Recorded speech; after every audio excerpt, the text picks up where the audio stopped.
Le second livre des Chroniques, chapitre 29. Ézéchias devint roi à l'âge de 25 ans, et il régna 29 ans à Jérusalem. Sa mère s'appelait Abijah, fille de Zacharie. Il fit ce qui est droit aux yeux de l'Éternel, entièrement comme avait fait David son père. La première année de son règne, au premier mois, il ouvrit les portes de la maison de l'Éternel et les répara. Il fit venir les sacrificateurs et les Lévites, qu'il assembla dans la place orientale, et il leur dit, « Écoutez-moi, Lévites, maintenant sanctifiez-vous, sanctifiez la maison de l'Éternel, le Dieu de vos pères, et mettez ce qui est impur hors du sanctuaire, car nos pères ont péché, ils ont fait ce qui est mal aux yeux de l'Éternel, notre Dieu. Ils l'ont abandonné, ils ont détourné leur regard du tabernacle de l'Éternel et lui ont tourné le dos. Ils ont même fermé les portes du portique et éteint les lampes, et ils n'ont offert au Dieu d'Israël ni parfum, ni holocauste dans le sanctuaire. Aussi la colère de l'Éternel a été sur Juda et sur Jérusalem, et il les a livrés au trouble, à la désolation et à la moquerie, comme vous le voyez de vos yeux. Et voici, à cause de cela, nos pères sont tombés par l'épée, et nos fils, nos filles et nos femmes sont en captivité. J'ai donc l'intention de faire alliance avec l'Éternel, le Dieu d'Israël, pour que son ardente colère se détourne de nous. Maintenant, mes fils, cessez d'être négligents, car vous avez été choisis par l'Éternel pour vous tenir à son service devant lui, pour être ses serviteurs et pour lui offrir des parfums. Et les Lévites se levèrent. Macat, fils d'Amasaï, Joël, fils d'Azaria, des fils des Kéatites, et des fils des Mérarites, Kis, fils d'Abdi, Azaria, fils de Jéhalélel, et des Gerconites, Joach, fils de Zimma, Éden, fils de Joach, et des fils d'Élitsaphon, Skimri et Jéhiel, et des fils d'Azaph, Zacharie et Mattania, et des fils d'Éman, Jéhiel et Skiméi, et des fils de Yédoutoun, Skemaéja et Uziel.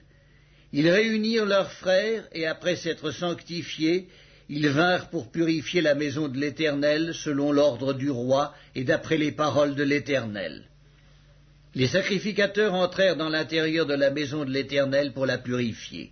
Ils sortirent toutes les impuretés qu'ils trouvèrent dans le temple de l'Éternel, et les mirent dans le parvis de la maison de l'Éternel, où les Lévites les reçurent pour les emporter dehors au torrent de Cédron. Ils commencèrent ces purifications le premier jour du premier mois. Le 8e jour du mois, ils entrèrent dans le portique de l'Éternel, et ils mirent 8 jours à purifier la maison de l'Éternel. Le 16e jour du premier mois, ils avaient achevé. Ils se rendirent ensuite chez le roi Ézéchias, et ils dirent, « Nous avons purifié toute la maison de l'Éternel, l'autel des holocaustes et tous ses ustensiles, et la table des pains de proposition et tous ses ustensiles. Nous avons remis en état et purifié tous les ustensiles que le roi Akaz avait profanés pendant son règne, lors de ses transgressions. Ils sont devant l'autel de l'Éternel. » Le roi Ézéchias se leva de bon matin, assembla les chefs de la ville et monta à la maison de l'Éternel. Ils offrirent 7 taureaux, 7 béliers, 7 agneaux et 7 boucs en sacrifice d'expiation pour le royaume, pour le sanctuaire et pour Juda. Le roi ordonna aux sacrificateurs, fils d'Aaron, de les offrir sur l'autel de l'Éternel. Les sacrificateurs égorgèrent les bœufs et reçurent le sang qu'ils répandirent sur l'autel. Ils égorgèrent les béliers et répandirent le sang sur l'autel. Ils égorgèrent les agneaux et répandirent le sang sur l'autel. On amena ensuite les boucs expiatoires devant le roi et devant l'assemblée, qui posèrent leurs mains sur eux. Les sacrificateurs les égorgèrent et répandirent leur sang au pied de l'autel en expiation pour les péchés de tout Israël, car c'était pour tout Israël que le roi avait ordonné l'holocauste et le sacrifice d'expiation. Il fit placer les Lévites dans la maison de l'Éternel avec des cymbales, des luths et des harpes, selon l'ordre de David, de Gad, le voyant du roi, et de Nathan, le prophète. car c'était un ordre de l'Éternel transmis par ses prophètes. Les Lévites prirent place avec les instruments de David et les sacrificateurs avec les trompettes. Ézéchias ordonna d'offrir l'holocauste sur l'autel, et au moment où on commença l'holocauste, commença aussi le chant de l'Éternel au son des trompettes et avec accompagnement des instruments de David, roi d'Israël.